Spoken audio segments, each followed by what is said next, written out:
Well, I must say it because my sister, who was 7 years older than me,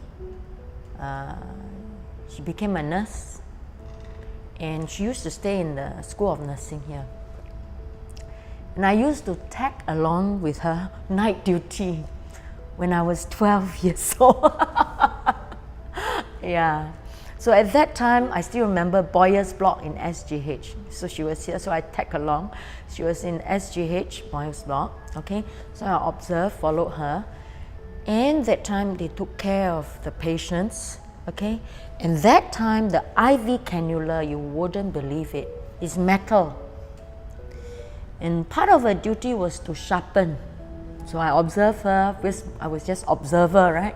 She would sharpen the cannula, and then clean it, and then pack it nicely in those aluminum tin to be autoclave, because it's recyclable, and then it will be used for putting for insertion, IV cannulation. And in the night while the patients sleep, a large part of her duty will be to call the doctor to reinsert cannulas, because as you can imagine, it's metal, it will perf, yeah, when they move. So that was what I see, okay? And I got very inspired too because my sister did her her discharge and nursing duties very well. And well, I was pretty good in my work, and I was inspired, and I wanted to be a doctor. Yeah, because sadly my mom was not well, had been unwell for the longest time I remember, from when I was young, 5, 6 years old.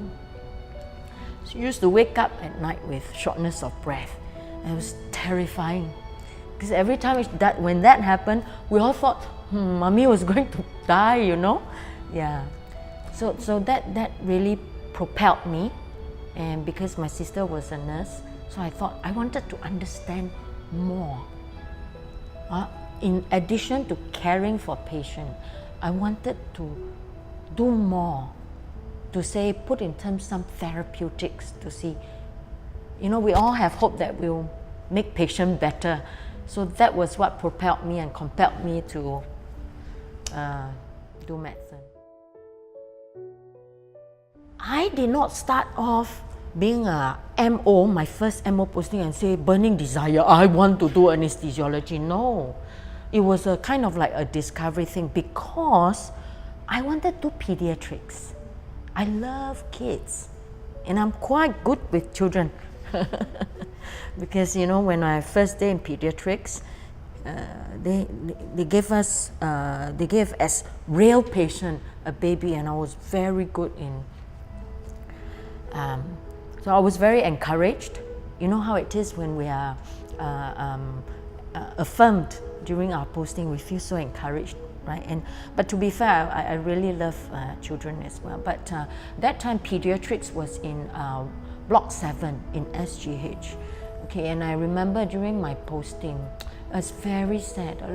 That time, pediatrics cancer like leukemia, you know, a lot of them, they pass on. So it was very heartbreaking, and I was very sure I wanted family and I wanted children. So I can't handle it, because I got very close to patient, the pediatrics patients, and then when they pass on, it was like, wow, it was terrible. So I didn't think I could handle that. So that's part of it. So I kept that in mind. And then I thought about doing obstetrics gynecology, because, you know, you get to deliver babies and happy thing. And I, in the ward, I got to speak to geriatric patients. I had good ears. I listened to them, and I enjoyed listening to them. And I'm quite conversant in several dialects, you know, as well as Mandarin.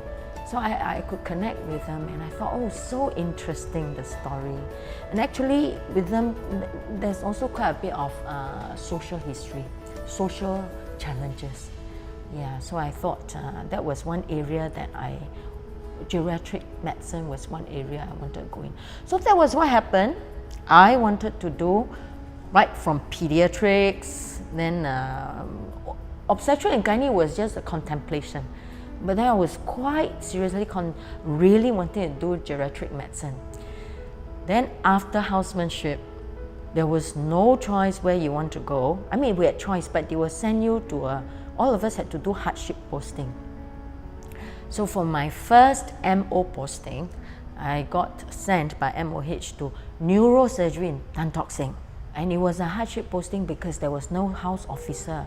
So it was just MO and the reg and then the consultant and the I think that time I can't remember whether they were senior consultant grade and then HOD. Okay, so it's effectively us running the department because a lot of times the senior staff are in the operating theatre. And as you can imagine, some of these patients, head injured patients, they deteriorate in a ward, and we know the airway is an issue, and I got called to try and intubate, and we are struggling like mad. They're clenching, and we are, struggling to intubate. Can't even put the laryngeal blade in, okay, laryngoscope blade in.